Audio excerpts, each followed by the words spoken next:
out and sing.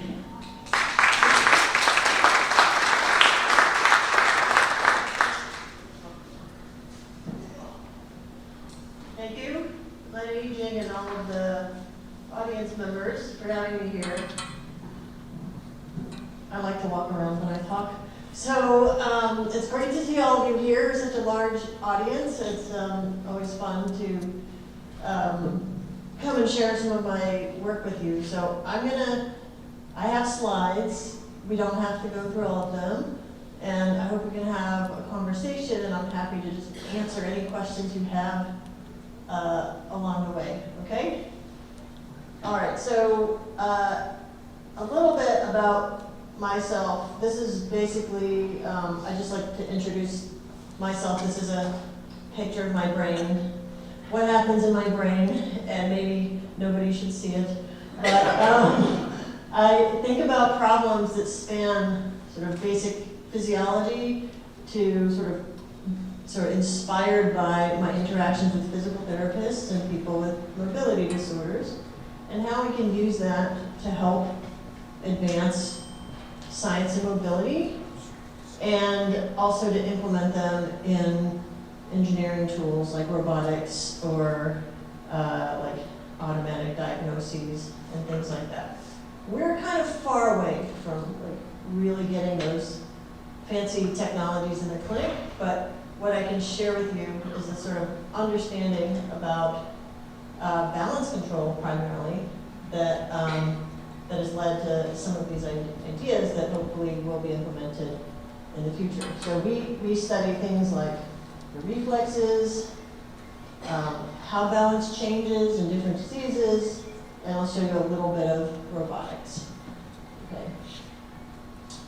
Right, so that's the question I'm always asking is like, what do we need to know to advance the technology? What do we need to know about the body and how they work? Okay, so I'm interested in movement, and I primarily study balance control. And for one, it was convenient for me to study. It was easy for me to study. Better than walking, because walking is a lot more complicated. But balance is extremely important, and balance control is fundamental to all other types of movements. We have to be able to hold our posture. Babies need to stand before they can walk. But it's the kind of thing that people don't realize is an important function of the brain and the nervous system until they start to lose balance, right? And in fact, when I was in grad school, I thought, balance, it's not even a movement. Can we consider it to be part of like movement control? But it is essential. We need a stable base from which to move. And you may know that falls are the leading cause of injury and morbidity in older adults that lead to loss of independence, poor quality of life, and ability to participate in activities. And yet we don't have very good ways of understanding and measuring people's as they lose their balance. By the time somebody has lost their balance and had a fall, there's a whole bunch of things that have been happening for years that we just haven't been able to measure. Did you hear that? Okay. So that's one of the things that we've been trying to do. And balance it involves pretty much your whole body and your whole brain. And that's why it's so complicated, but it's also why if one part of your nervous system or your muscles are impaired, then the other parts make up for it, they compensate. And so by the time someone falls, you've gone through all of these backup mechanisms, right? So we want to catch people way beforehand and make sure that doesn't happen. So balance is not just a motor thing, it has to do with sensing the world around us, our ability to move our own bodies. It's involved with cognitive ability, All right, so we have to, even though it's something we don't even think about. So those are some surprising things that I'll tell you about. The other thing I won't talk about is that many medications increase the risk of falls for various reasons. So I'm not a huge expert in that, but I definitely know anything that makes you drowsy, less attentive, even benzodiazepines for anxiety can increase the risk of falls. So another reason we want to stay home. Okay, so this is balance and falls in the real world. I'm sure I don't have to tell you more, but as a scientist, as an engineer, this is how we study it. We have a big machine in the lab, so you stand on it, and there's a motor on the floor, and we literally pull the rug out from under people. Ooh. So they don't fall to the ground, they're in a harness, but what this allows us to do is then measure. We have sensors on the joints, and on the muscles, and now in the brain, so we can record what happens when people start to fall and they catch their balance. Right? And so that is different, we found in different people. And that's an important kind of measurement that we can make to differentiate people's balance health. Okay. And I'm an engineer, so I'll show you a diagram.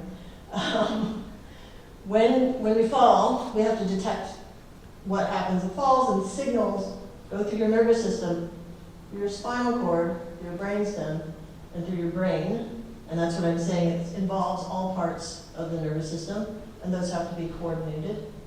I won't talk too much more about that, but we also use computer simulations to kind of understand how the muscles are then coordinated so that people don't fall.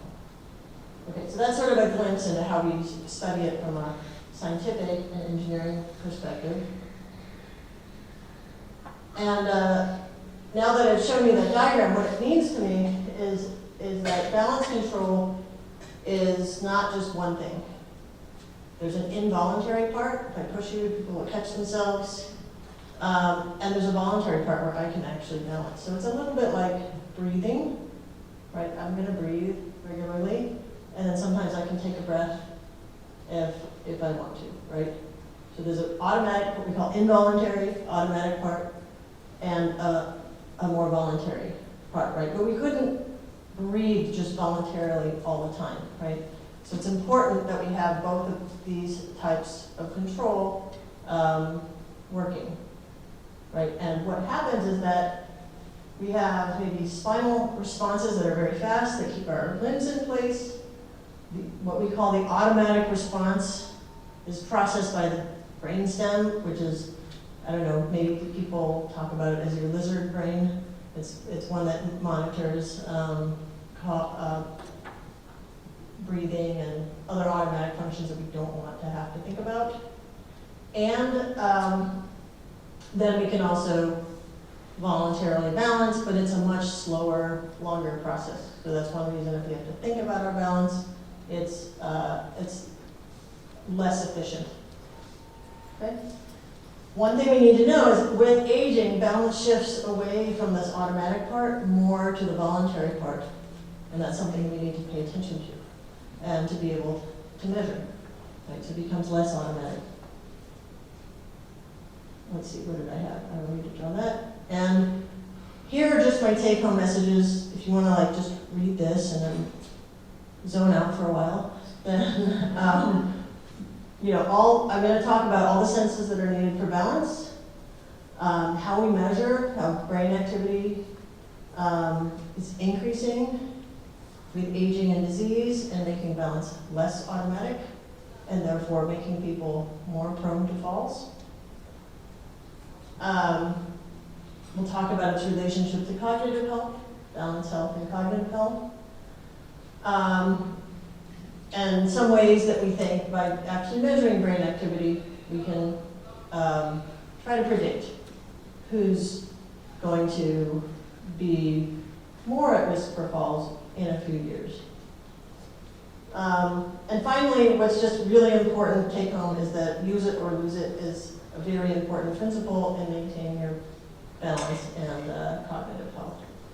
Right, something you have to practice, and it should be fun,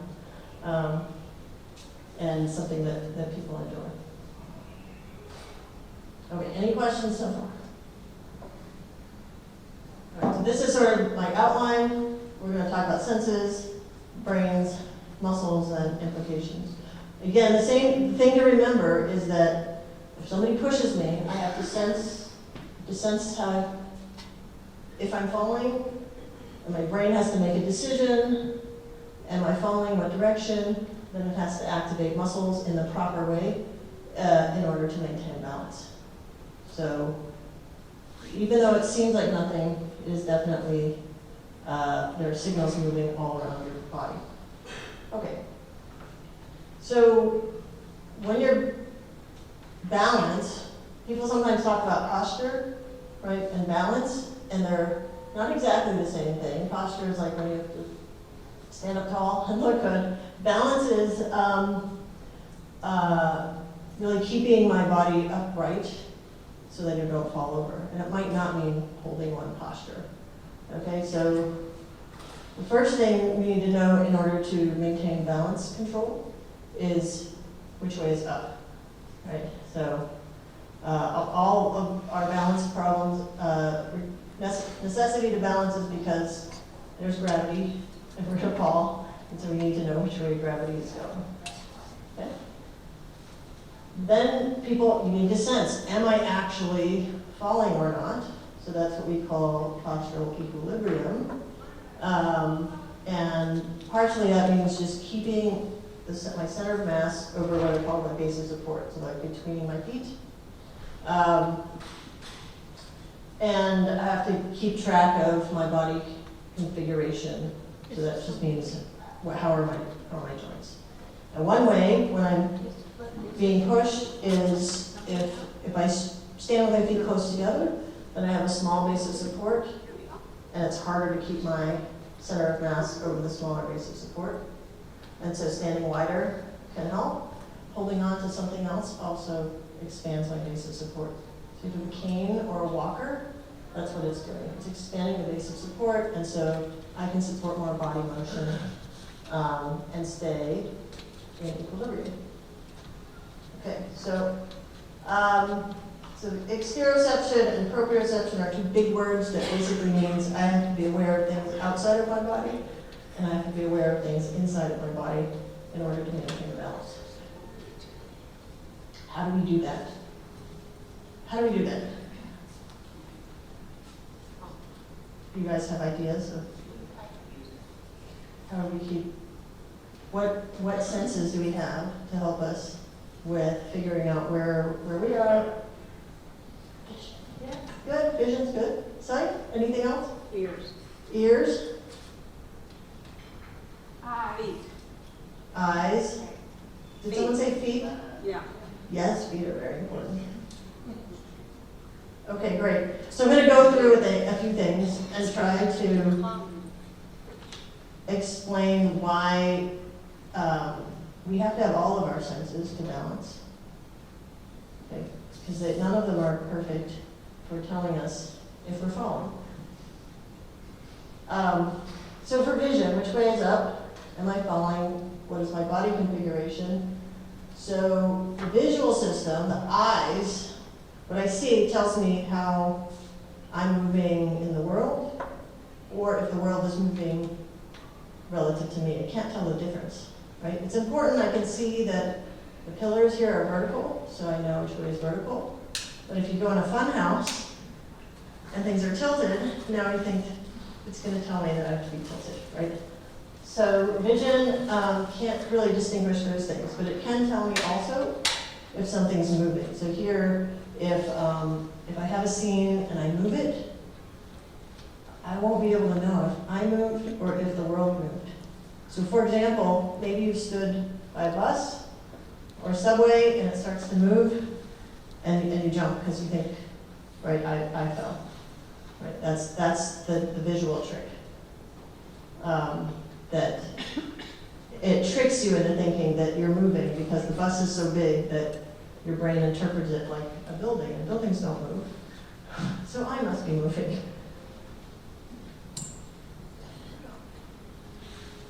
Let's see. One thing, there we go. There we go. Has anyone heard of the vestibular system? It's in your inner ear. So it's not the part of your ear that's for hearing, First things first. but it's a part of your ear that sometimes people call the balance organ, right? And it sits right next to the part of your ear that's for hearing. And it's similar in its function. But what it is, it's inside your ear, and there are some rings,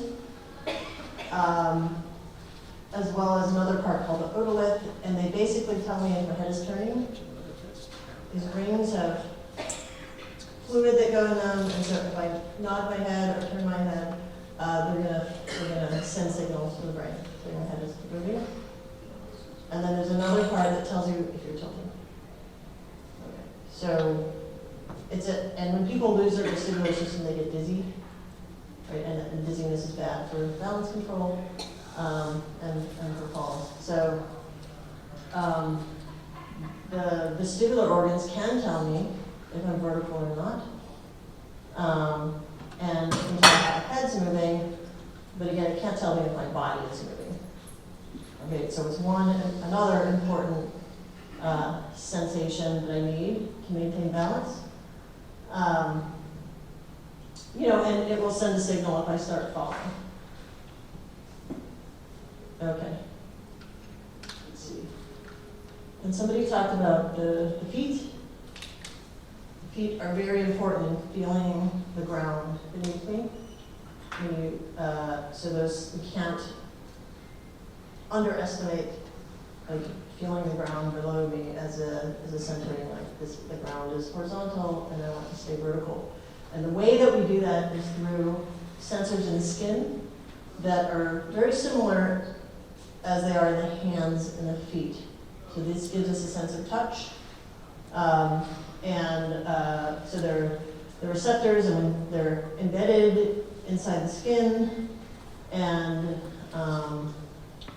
depending on how much pressure I apply, they're going to fire the neurons in the skin and send signals to the brain if there's pressure on the feet. So if I shift from side to side, I'll send information from the soles of my feet. And you can also have somebody sort of have a balance response because the pressure on the feet is not balanced. Now, some people lose sensation in their feet, and this happens frequently in diabetic neuropathy. Then it's hard to balance, right? Because you don't have that information from the feet, and now you're relying more on vision and the vestibular systems to give you that information. Okay, so these are cutaneous receptors.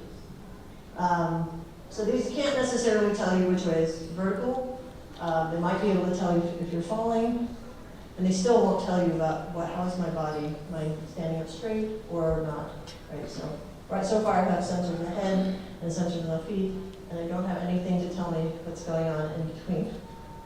Okay, so I told you that the vestibular system of the sixth sense, sometimes people talk about that.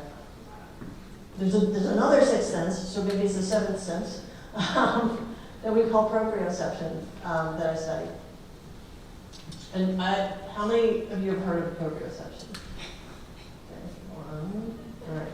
Or kinesthesia is the other one. You go to, but this is a sense of where are my joints in space, and what it does is it allows me, if you close your eyes and try to touch your nose, okay, that's it. What senses did you use to do that? It wasn't your vision. Head's not moving, so it's not the vestibular system. And while your arm is in the air, you're not touching anything, so you don't have any cutaneous feedback. Okay, so there's a whole other system of senses called proprioception that basically lives in our muscles. Okay, so we have other sensory neurons in the muscles. They're neurons that are wrapped around special muscle fibers. Those are called muscle spindles. And if I stretch my arm, and I stretch a muscle, then it will send signals to the brain saying, hey, your arm is moving. Okay, there's another one that's at the junction between the muscle fibers and the tendons. Those are called Golgi tendon organs.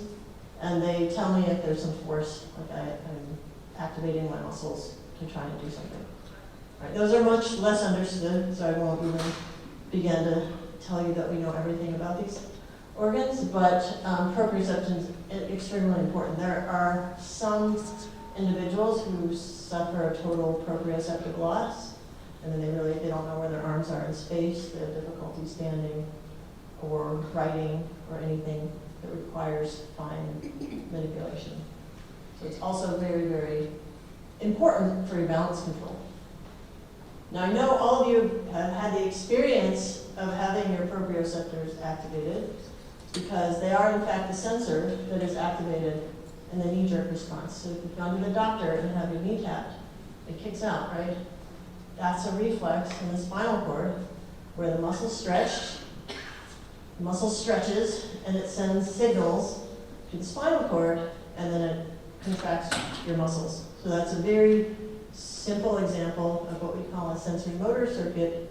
You sense something, you interpret it, and you activate a muscle. And that's exactly what we do in balance control, but it involves all of the senses, and so it goes higher into your brainstem and your brain for the processing. Any questions there? Okay, so my screen went blank. Okay, so for balance control, I just want to give an example of how we need all of our senses. So if I don't have vestibular information, I can make up for it a little bit with vision, because it tells me where my head is in space. It's not perfect. Vision is a lot slower. And here's an experiment that was done where, in this case, somebody was standing on a platform, and they were blindfolded, and then we tilt the platform. Okay, so, and you have to stay upright. So think of it as standing on a boat, and the boat is rocking. Okay, so I have to stay upright, and now I lost my vision. So now I have to rely on my vestibular system to tell me if my head is moving, and I have to rely on my body sensors, my proprioception, and sensation on my feet to stand up. So what happens is, so this bottom axis tells me how much the boat is rocking, and the top axis tells me how much I am rocking. Okay. So for small angles, half a degree, you might not even know that the boat is moving. People tend to sway with the boat. Okay, so that means that I'm using the ground as a reference, just as someone said, the feet. So as long as I just keep my feet on the ground, then I'm going to be okay. But as the tilts get higher, it gets less and less possible to tilt with the boat, right? So if the boat goes like this, now that's not so great. And that's when your head starts moving, and so the vestibular system says, hey, my head is moving, please stop moving your head. And so the coordination of the muscles changes so that the head is moving less. And that means, in this case, that the person is vertical, and the boat just moves underneath them, right? Okay, so that's what you want to do when there's big rolling waves. And so we can flexibly switch between relying more on the sensors in the feet and the ankles and the sensors in the head, depending on the situation. And some people who've lost their vestibular system, their balance organ, what they do is they just continue rocking with the boat. Because without vision, they don't know how to stay vertical. Right? So they just keep rocking and rocking and rocking. Okay, if they open their eyes, they can compensate some, but as I said, the visual system is a bit slower, and so they'll wobble a little bit as well. Okay, so this is all to say that like there isn't one sensor, all of the senses are contributed to balance, and that means any impairments in any of the senses can also contribute to poor balance. Okay, and the brain just has to take all this information out and together and make its best guess of what's going on in the world. There's no perfect sensors, and so the ability to sense and process, not just sense the information, but also put the information together, it changes with aging and in disease. Okay. All right, I'm going to show you an example of an experiment we did in our lab where we actually tried to test whether people's ability to sense how their body's moving differs across both younger individuals and older individuals and in people with Parkinson's disease. So here's how the experiment goes, and if you'd like, well, if I tell you, I don't know if you can volunteer, although that would be nice if you would volunteer. So somebody's standing on that moving floor, and so their feet are aligned this way, and then we move the ground backwards, right? So people have to balance. And then 5 seconds later, we do another one, but it's shifted off to the side a little bit, right?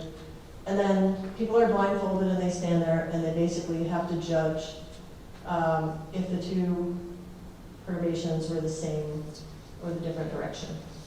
So basically you stand there and you get perturbed music saying different, same, different for a long time. It's a bit boring, but we vary this angle so we can see how big that difference has to be before you can detect it. And that's what we call a sensory threshold. And so we did this experiment in younger adults, and we found that they could tell about 10 degrees difference. Right, so a little bit of difference, and they're saying, by 10 degrees they're saying it's different. In our older adult population, it was up to 12 or 13 degrees. And then in the group of individuals with Parkinson's disease, their average threshold was up to 18 degrees. Can you imagine if I can't sense the direction that I'm falling, then I can't correct the direction that I'm falling either, right? Not very efficiently. And one thing, if you like numbers, you'll notice is that the spread is bigger as we move into this Parkinson's group. And what we found is that, so here's a graph that shows the threshold. So the threshold, the detectable threshold for different individuals was a wide range from about 10, so some people with Parkinson's were just fine at 10 degrees. Other people were all the way up to 30 degrees before they could sense that the direction was different. Okay? In our healthy older adult populations, we saw a spread, but it was much smaller, so up to maybe 20 degrees or something like that. And what was interesting is in the Parkinson's disease group, the bigger the perceptual threshold, the lower the balance score. So the mini best test is a multi-part test that we give to people. It's a clinical test that tests various aspects of balance. People have to stand on one leg, they have to lean over and try to catch their balance and walk and turn. And so what this tells us is that the inability to actually sense which way I'm falling might contribute to poor balance control, because then I can't correct my balance, right?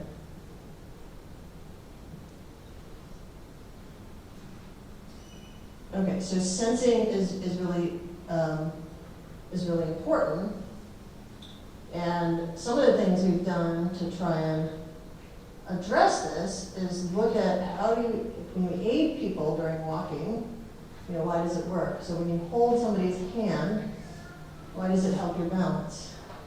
And the idea is we did an experiment, this is hard to see, where we had a young adult walking on a narrow beam, and then somebody holding their hand. And what we found is that people who could not walk across the beam by themselves, but when they held somebody's hand, they could walk across the beam. But the forces were very low. So this 20 newtons, maybe like as the weight of a can of soup. It's not enough to push somebody over. And so the idea is that the hand touching something is actually providing more sensory information to the brain to tell it if it's vertical or not. Right? And so sometimes maybe touching a handrail or a cane or something like that is not providing so much physical support for maintaining your balance. It's more about telling your brain where your body is in space. Does that make sense? Yeah, so that's, yeah. And so those are some principles that we can use to design technologies for assisting balance. It's like, you don't have to give power to people. We just maybe want a robot that walks with you, and you can touch it and know that you're upright, right? And so our simple attempt at this so far is a robot. So you imagine this is just in the lab, but it's a way for us to test how something moving with you when you walk, that you can hold and maybe let go of and hold, could assist people in their balance during walking. And then maybe also help them as a coach, like a physical therapist, to be like, oh, can we take faster steps, or bigger steps, or smaller steps? All through just not forcing people to do it, but giving them some sensory cues to change the way that they move. So I think that's a very underappreciated part of what your sensory system can do for mobility. Okay, great. That's the sensory part. Any questions or discussion there? Yes? Which of the senses is most important for us, or how does it depend on which one is all? So the question is, which of the senses is most important, and is there a hierarchy? It's a very good question, and we debate it among scientists. So people, the vestibular system, if you lose it, can cause very profound deficits that people have a harder time overcoming, but there is rehabilitation that can help you rely on the other senses. But I think the most underappreciated is in fact proprioception. I'm just saying that because that's my research. So, but it's quite important to know where your body is too.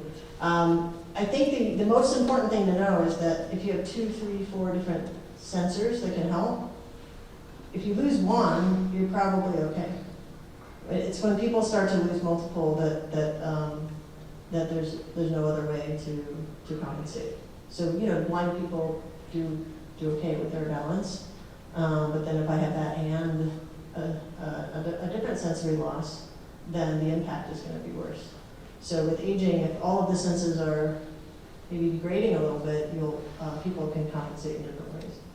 And in fact, we see that. So some people are more focused on their vision, other people are more focused on their proprioception in the way that they balance. And as the body's changing, sometimes they need training to learn how to use the other senses. There's no one answer, and this is why treating and diagnosing balance disorders is so challenging. Yes, in the back. Yes, I wanted to ask you about that treating, or finding out what is causing your balance problem. To what clinician? Is it a physical therapist who would know about the vestibular, or do you have to go to an ENT? Or how do you get it all together to get a diagnosis? That's a good question. There are specialty clinics that are either in like an ENT, so otolaryngology. And it differs from one place to another. So sometimes it's in otolaryngology, and there will be a balance and dizziness clinic.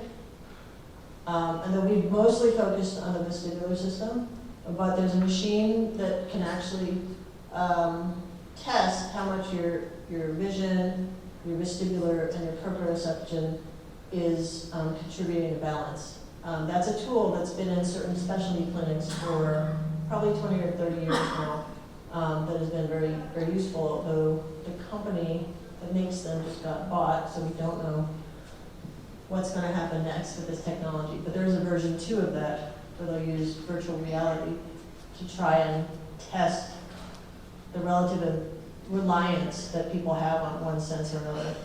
Ours at Emory is also in the physical, neurologic physical therapy clinic at the Brain Health Center at Emory is where there is also a balance and dizziness clinic.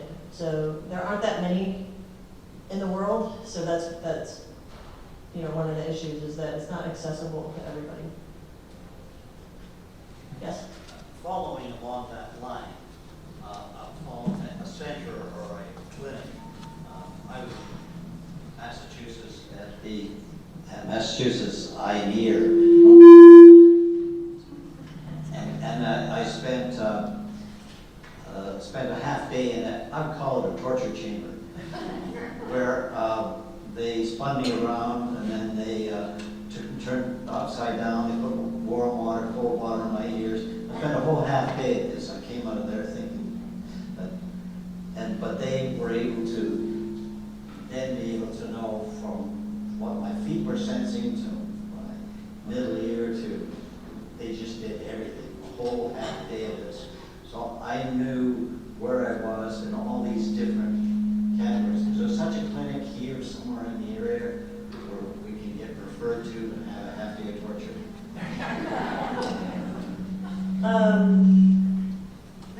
There is a clinical chair at Emory. Is that? Yeah.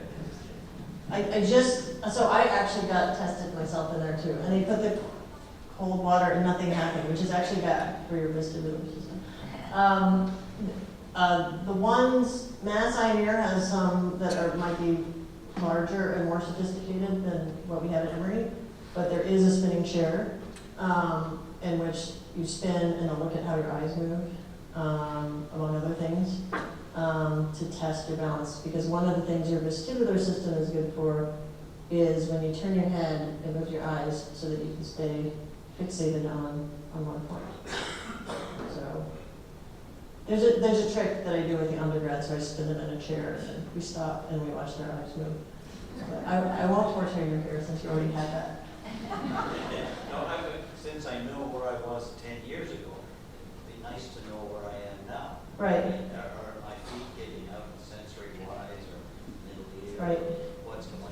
It'd be nice to be able to just to be able to compare. That's good. Maybe this is privileged information. We are trying to hire somebody who has this specialty in the physical therapy at Emory right now. But there is the chair of ENT.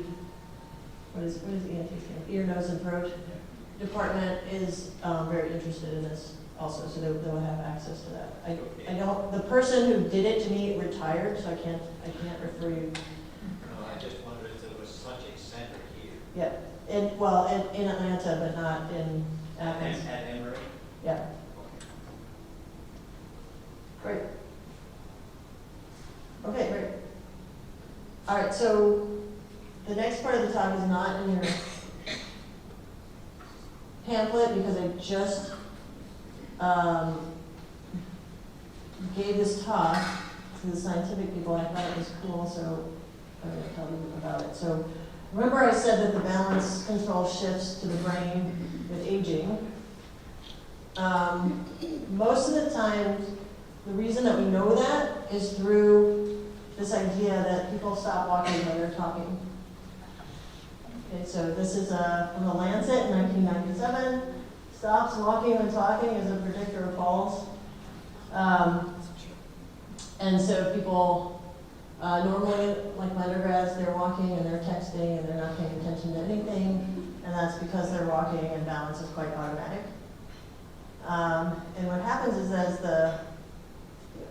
we're starting to use more voluntary brain resources to balance, it means you're focusing on where your feet are, am I balanced, right? And then people don't have the resources to then look around and navigate, pay attention to things that are coming your way, or to have a conversation, right? So at that point, it means that the parts of the brain that are typically used for navigation or talking are now being taken over by the need to pay attention to how we move, right? So that the way we test it in the clinic, like we do in my lab, there's a test called timed up and go. Basically, you sit in a chair, you say, get up, walk around this cone, and then come back down and have a seat. Okay, we time how long it takes you. Do it as fast and as safely as possible. Okay, so then we get a number. So let's say it takes me 30 seconds to do that. There's another part then where we ask you to do it again, but in this case you have to count backwards by threes. I give you a random number and you have to count backwards by threes. And to do this. So I'm terrible at counting backwards by threes, but I might say like 80, 87, 84, 81, and I'm walking around. Okay. And so we time how long it takes that, and it usually takes more time, right, to do that. And the slower people go, the more we think there's a competition between using that part of your brain for the counting and for the walking. Okay? So that's great. It's an inference. It's not a direct measure of the brain, but we can infer that your brain is occupied with different tasks that they might have been before. Has anyone done it before? Yeah. A very interesting experiment in a physical therapy hospital, walking with a patient, and they said, well, we'll walk with the patient and then start talking to the patient, and the walk negate them off. Right. So they're saying that, and I noticed that as I'm aging, like our systems start to crash, my brain starts to crash. So in my youth, perhaps, although I'm a male, I probably can't multitask. But to watch television, well, we're working on the computer and talking on the phone to somebody else. But at this stage of my life, I can't do all those things at one time. I can only do one. So I noticed the difference, but it was so incredible that this patient could not walk and talk. So Right. we're walking, as soon as we started talking, You have to walking stop. went off, the Yeah. gate went off. Have to talk. Yeah. So the message was, stay out of the kitchen. Two people don't Yeah. work in the kitchen at the same time. So here's somebody that might be able to walk fast or whatever, right? But you could see how if people then can't pay attention to other things, that could be a reason that they're falling, right? It's not anything to do with their strength or that. It's their ability to pay attention to things around them versus their own movements, right? That's why like cognitive ability is important in falls. Okay, so in my lab, what we did, for a long time, we've never measured brain activity. And then we got a good collaborator, Michael Borich, who came and talked to you earlier, and he taught us how to put this cap on people's head and measure people's brain waves.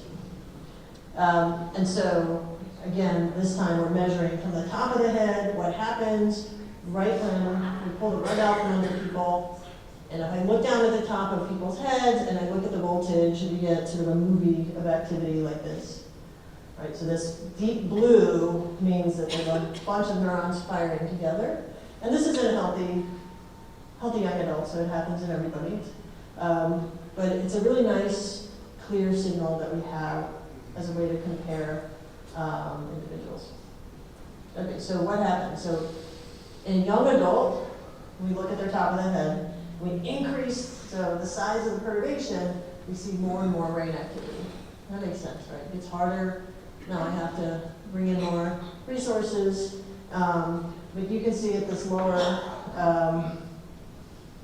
easier sort of perturbation, we see very little happening. And this is a 19-year-old. So sometimes they get on there and we pull right off from them, like, they don't care. Right? They're thinking about whatever, lunch, or how long before they get out and get paid. Then, so here's There's an older adult, this is actually John, his Parkinson's disease. You can give a perturbation, you can see he's stiffer, and when we do the same thing, and here is an older adult, 70-year-old male, and you can see for the same perturbation, there's a lot more activity in the brain. Okay, so the principle is the brain activity increases as we move the floor faster and faster, right? But the point at which brain activity starts is a lot lower. And this is somebody with a perfect balance score and almost no dual task interference. So when they walked this tug, 7.9 seconds to do it once, 8.5 seconds to do it while counting backwards by threes. So they're very healthy, very mobile individual, right? So, but under the hood, the brain's starting to help maintain that balance, right? And so this is what I mean by we can measure the brain activity well before any of the clinical tests are going to say anything about that person's balance, right?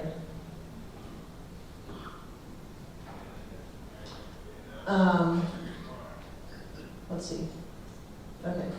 And so we can do some other interesting things that have come out of our brain activity measures is really understanding how much perception and cognition are important in actually how we end up controlling our balance. Okay, which was surprising to me, and I'm mostly a biomechanist, so these are new concepts to me too. So when we measure people's brain activity, we quantify it with these brain waves, and there's different frequencies with different names, and all it means is how fast the oscillations are. So delta is like when you're sleeping, theta is when you're relaxed, and the faster one, beta, means something's happening in my brain. It's being actively engaged, and especially in sensory motor things. So we look at this beta frequency, and it's been telling us very interesting things about people. So one is back to our experiment where we have people perceive the perturbations and how big of a difference they can tell. Same experiment we did before. You have to say same or different depending on the difference. In young adults, this is what their brain activity looks like. So this is time. This is when we give the perturbation, and this is just another representation of that big burst of brain activity. But one thing we recognize is even before we give them the perturbation, when they're just standing here waiting for it to happen, the amount of beta activity in blue here in this person who has better perception, a lower threshold, is very different from this person here who's more in the green level, so down here versus here.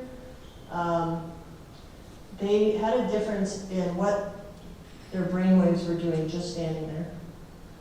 Okay, and what we found is that the amount of beta when they're just standing there was correlated with their sensory threshold. So somebody who could detect 5 degrees difference had very little beta oscillation, so their brain was relatively quiet when they were standing there.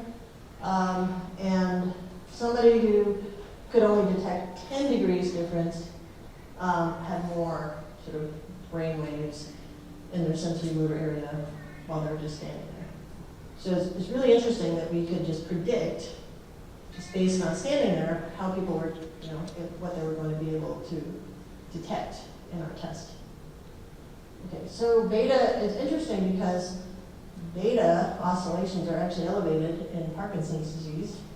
I already showed you that people with Parkinson's disease have difficulty sensing these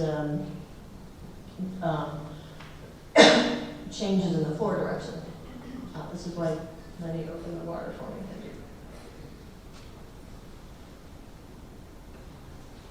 Okay, so this is a graph I showed you before. People with Parkinson's might not detect up to 30, and we know these oscillations are increased. And so we wondered those increases in beta activity, which are sort of this characteristic of Parkinson's disease, might be related to their inability to sense these differences in direction. And this is unpublished data that we just showed. We don't have them doing a perception test, but we have other data of them just standing there. And so their balance score is here, and then their beta activity when they're just standing is here. So again, that elevation in the amount of like brain activity seems to be related to their balance activity. And we haven't yet tested if it's directly related to the perceptual ability, although it seems like that is probably going to be the case. But we haven't done all of those studies yet. But it's interesting that the balance ability is so closely related to this perceptual ability, and that we can link it to one form of brainwave. Okay. And then after the perturbation, again, we can measure this big activity, and what we can do is tell you what part of the brain is active when that happens. And that's why we have lots of electrodes, and we try and find out what the source is. And so it's a part of your brain, in the middle of the brain, called the supplementary motor area, which is involved in cognitive and motor interactions. So they help you make decisions about how to move. And this potential here, we call it the N1, and that's because the voltage goes negative. There's no special meaning, it's negative, first negative peak. And so we can measure the amplitude, how big this peak is, and actually learn something about people. So this is what we call, it's like an alerting response. It's bigger if people are surprised. It's bigger if they're scared, a little fearful of the balance. And it's smaller if it's expected. Right, so that's no big deal, I knew that was coming. And so we call it a balance error assessment signal. So it's how much each individual sort of judges this balance perturbation to be difficult or dangerous or undesirable.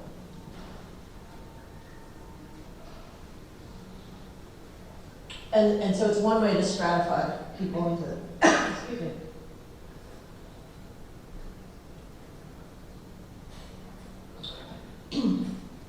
Another way perhaps to measure people's balance health. So of course in all our studies we start with college students. And so in college students, we found that here's a bunch of people, we pull the rug out from under them, and you can see that the brain activity is evoked. And some people have a small amount, and some people have a large amount. And we wondered if that was actually telling us anything about them. We don't have good balance tests for young adults, but I had a postdoc who had a good idea to have people walk across a narrow beam, and it's about ½ an inch wide, and we tested ballet dancers, and only the ballet dancers can make it all the way across.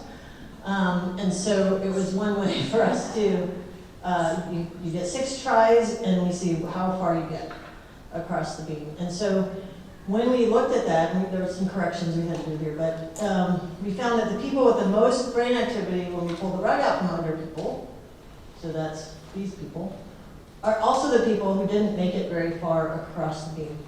So this person made it maybe 10 or 20% the distance of the beam, and people who could walk almost all the way had the least amount of brain activity in this other task in the lab, right? So we think that this, just the size of this potential is telling us something about people's intrinsic balance ability, and how much their brain is being activated in this balance test. So even in young adults, you see variations. In older adults, we didn't have the balance, we didn't have that beam when we did this study, And just like before, the clinical test was everyone looked great, so we couldn't tell the difference. But one thing we did do is give a questionnaire of balance confidence, which is not that reliable, but it's a questionnaire about how comfortable you feel reaching off the top shelf or climbing on a chair. And the people who had, let's see, the highest brain activity evoked had lower confidence in their balance. Right, so it's playing out that like, oh, I feel a little shaky going up the stairs, and that means when you get on my platform in my lab, more brain activity will be evoked. So our system, even though it's not, it's a mechanical system, it's a good probe for us to kind of measure. So that's kind of what we'd like to do, is have the equivalent of like a blood test for your balance health, and maybe putting you on this kind of platform might be one thing. Sorry, got one more. The other thing we found is that people with larger amplitudes also had slower cognitive function in one particular domain called set shifting, which I'll talk to you a little bit more about. But we were very surprised that this balance, very sort of automatic balance response had any relationship to people's abilities on a pen and paper cognitive test. Okay, and this, maybe we weren't that surprised, because in the past we've shown that this pen and paper test is actually associated with fall history in older adults and people with Parkinson's. Okay, and this cognitive set shifting is really important because it's about the awareness of what's going on around us, just as I said. Let's see, I'll get into that for a second. And we did one more study, which is interesting. I have it backwards. So again, remember that test I told you about with the dual task interference.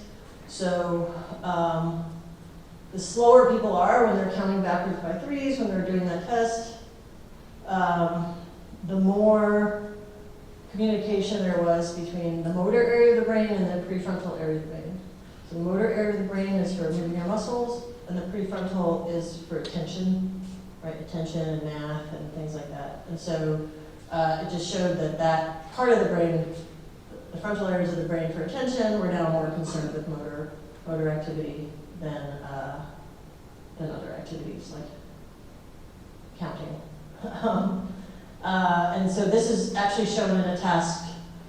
This amount of coherence, again, is when they're on our platform, so they're not actually counting, but there's something about the connections between the frontal areas and the motor areas that is still being active in that task. So we think it's a more precise, more direct measure of the shift and control of balance upwards and forwards in the brain. Okay. Oh yeah, that's my animation. Okay, great. Okay. So, so by measuring brain activity, we think we can measure changes that are important to know about before people actually fall. Okay, so now, sorry, that was what I was talking about. So now we know that the brain's active, and then you have to activate muscles to actually do the balancing. And I want to go back to this idea of set shifting, which is a cognitive set shifting. The way that we test this, again, is a pen and paper test. And it looks like this. It's a bunch of dots with numbers in it, and so you connect the dots. You have to find the dots and connect them in order. 1, 2, 3, 4, 5. Okay, so that's, okay, and then we give you a second test, so kind of like the other one. What we do is, so we measure how much time it takes you to connect the dots. And in the second part, it's the same number of dots, but you have to alternate between numbers and letters. So you get 1A, 2B, 3C. And so the set shifting means I'm shifting from one set of rules to another set of rules, right? From 1, 2, 3 to ABC. And that takes time also, right? So it's going to take me longer to do the second test. And the amount of time that it takes me to do that second test, that's slower than the second one, gives me my set shifting score. right? And it's nice because if people just move slower, that cancels itself out because you're moving the same speed to the same number of dots in both tests. Okay. So this is sort of like if people can't, if they're having difficulty, it means they're having difficulty changing set or rules. We think that this is maybe a similar system that's used to control our muscles in different situations. That might lead to falls. So what I call motor set shifting is this. I put someone on my platform, I pull the rug out from under them, and they activate certain muscles but not other ones. That's appropriate to balancing. And then in another condition, they might sit down, and now they don't activate their leg muscles because they're not necessary, right? So I interpreted the situations correctly, and I activated the appropriate muscles. People with Parkinson's disease have deficits in cognitive set shifting and in motor set shifting, in which first, if we pull a rug out from under them, they activate some of the correct muscles and some of the incorrect muscles. Okay, so they're more stiff. And then if you immediately put them on a chair, they continue to activate the leg muscles. Right, so that means that they didn't change what they're doing based on the situation. This is something that we do all the time. If I'm walking here from the carpet to the dance floor, I have to change how I activate my muscles a little bit, right, in order to do that properly. From concrete to grass. So we do it all the time, even though we don't think about it. And what we believe is that, these are maybe the same or similar parts of the brain, changing my ability to adapt myself to what's happening around me.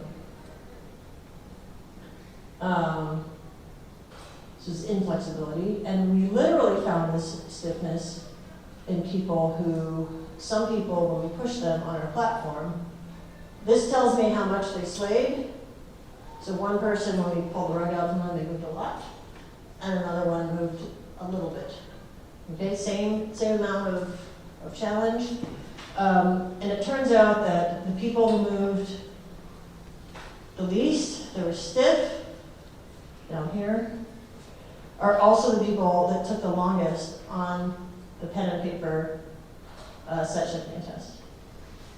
So now we think it's like we can't separate cognitive and motor ability. It's all our ability to adapt to a situation, and this causes us to stiffen up. And when people are stiff in their balance, what happens is that they fall backwards like a tree. So sometimes we think it's better because there's less motion, but it's actually worse because the muscles are all activated together, and then people, go timber down. And I think one last slide here of in this experiment again, the same one, you say same or different. In young adults, the second time they get a perturbation, the brain activity is lower because it's always 5 seconds afterwards. They know it's coming, and so it's less of a big deal. And in older adults, here we have an average, and they're still decreasing it. And then here's one person with Parkinson's disease, and you see that there's no change whatsoever. Right, so that means they weren't able to change for something that they knew was coming. Right. And so this just shows, I don't need to go through this, but basically this shows that over trials, the young adults, their brain activity goes down in our experiment because they're like, oh, it's the same thing over and over again. And for our Parkinson's participant, it was the same every time. So every perturbation was equally surprising. Right? They didn't adapt themselves. Okay, so let's see.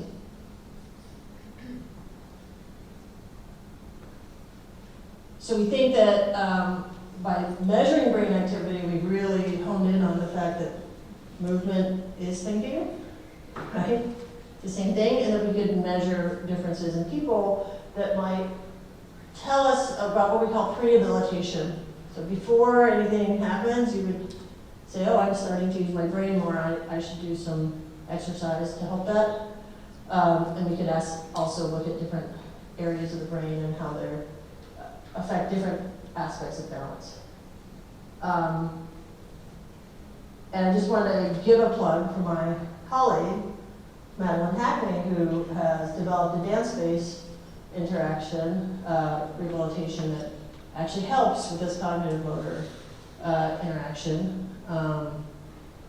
And through learning complex dance moves. But you could do it, people do boxing, like any type of thing where you're thinking and moving. So just walking on a treadmill watching TV is not good. I know people like that, but like here, it's like social interaction, remembering a beat, watching moves, trying to avoid other people, really engaging the brain in all aspects of movement while also moving your feet in a particular pattern. But people do Tai Chi or yoga, all of those things are good for, I think, maintaining balanced health. All right, what's our time here?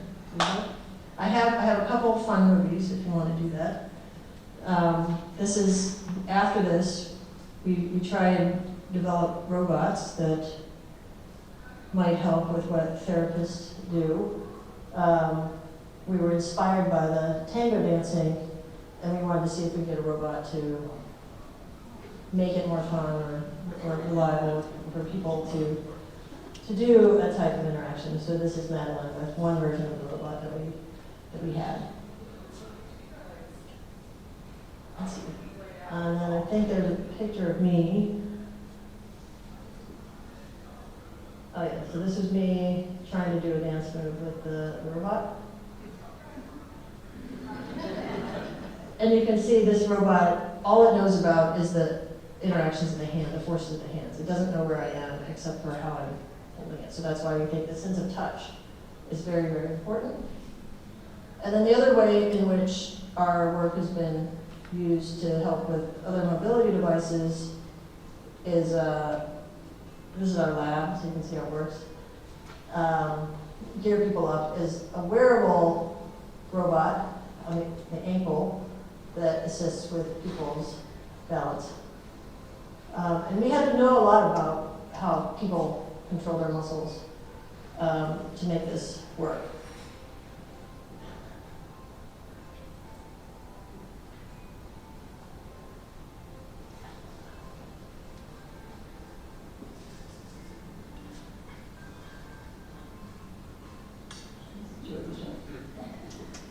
And these are the take-home messages that we saw at the beginning, but thank you for your attention.